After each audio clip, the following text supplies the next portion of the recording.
Kapag ang pinag-uusapan na ay tungkol sa soberenya ng ating bansa o sa karapatan natin diyan sa West Philippine Sea, di ba dapat nagsasama-sama at nagkakaisa kung ano man ang iyong political color?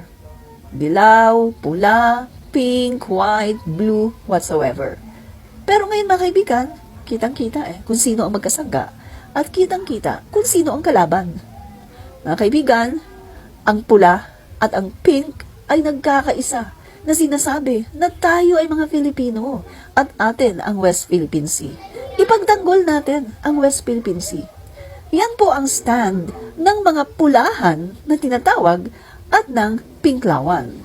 Ako, on my part, ako ay nasa side ng pulahan dahil Marcos supporter po ako. At marami sa atin, mga pinklawan, ganon din mga kaibigan. So nagkakasundo po ang pula at ang pink pagdating sa issue ng West Philippine Sea.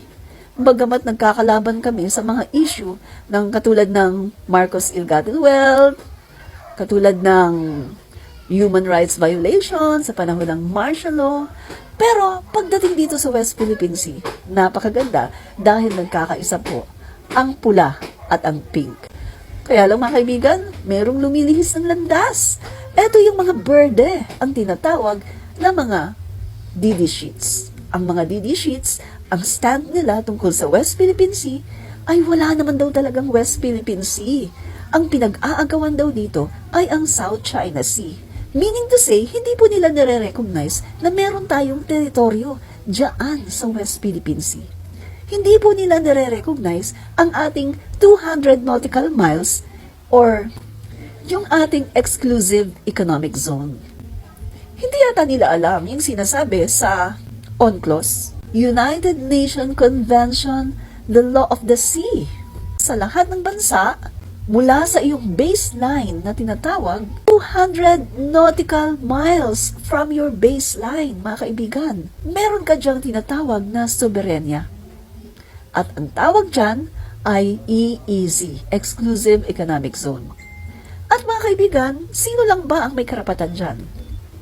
Kung sino ang bansa na nagmamay-ari dyan, katulad natin, yung EEZ natin o yung tinatawag na Exclusive Economic Zone within our 200 nautical miles, walang iba na pwede na mag-explore niyan kundi tayo lang na mga Filipino.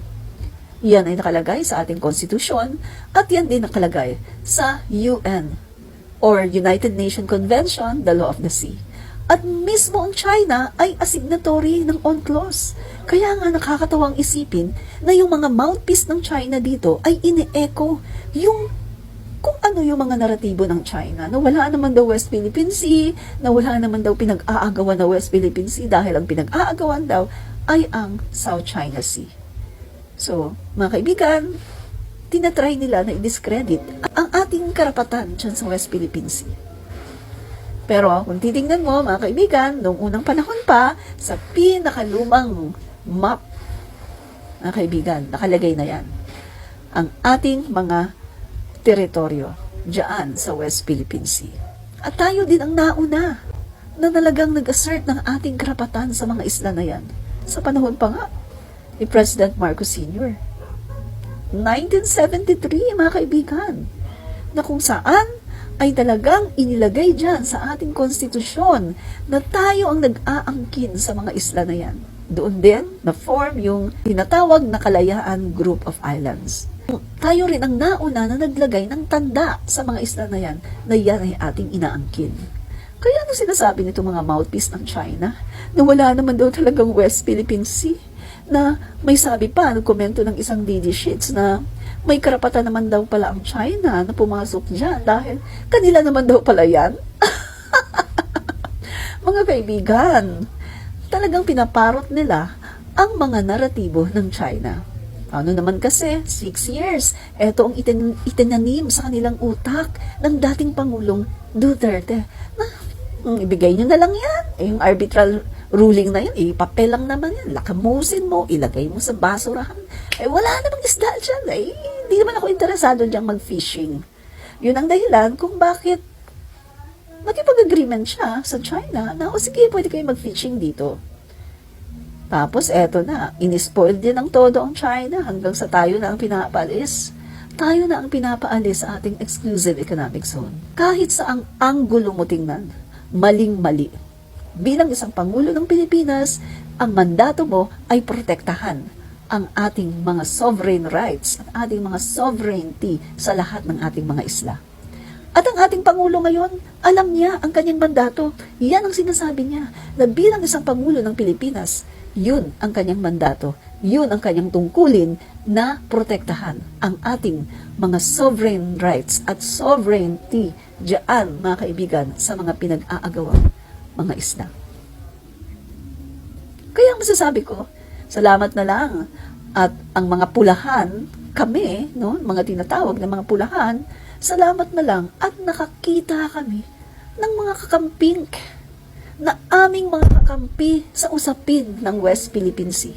Salamat na lang dahil hindi kami nag-iisa sa pagtatanggol ng West Philippine Sea.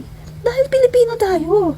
Sayang ang dugo na inalay ng ating mga bayani, ina Dr. Cersal, Andres Bonifacio, at ng marami pang iba. Sayang ang kanilang dugo na ibinuhos sa lupang Pilipinas para lang hindi tayo masakop ng mga dayuhan.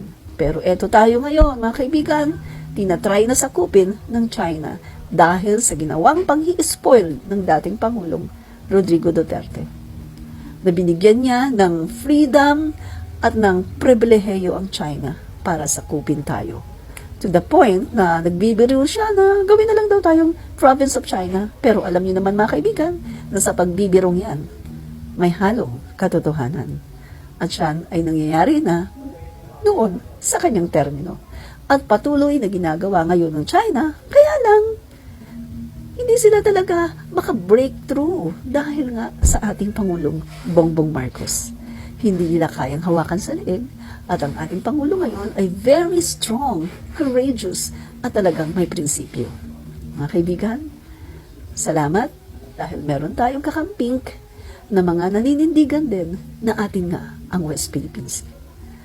Kaya, pulahan at kakamping magkasama na ipagtatanggol ang ating soberenya sa West Philippine Sea.